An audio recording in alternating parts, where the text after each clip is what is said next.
Well, the US President Donald Trump essentially saying mission accomplished, saying that these 3 US strikes against 3 separate Iranian nuclear facilities was carried out successfully, calling it a spectacular military success and saying that those strikes had completely and fully obliterated the 3 nuclear facilities. He detailed what had happened, but also gave a very strong warning to Iran not to retaliate. He warned that there could be more US action if Tehran decided to carry out retaliatory strikes.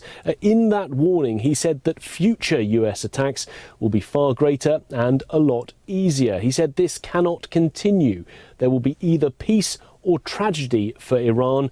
And he said that there are still many targets left that potentially the United States could target if it decides to.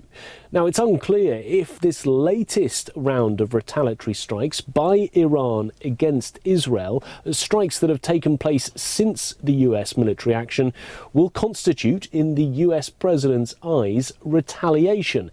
Is this enough for the US to continue with its military action against Iran? This is not clear, but what we certainly have seen in the hours after the US airstrikes is considerable political reaction from Capitol Hill. There are some Republicans who say what Donald Trump has done was the correct thing to do, but there is also a small faction of Republicans within his own party who are calling his actions unconstitutional for the very reason that he didn't seek approval from Congress first and instead carried out the strikes without getting lawmakers to sign off on it.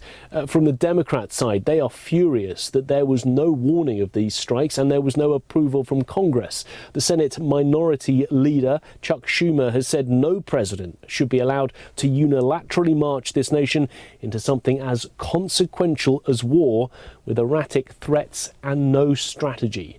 Undoubtedly, that level of reaction from the Democrats will continue over the coming hours.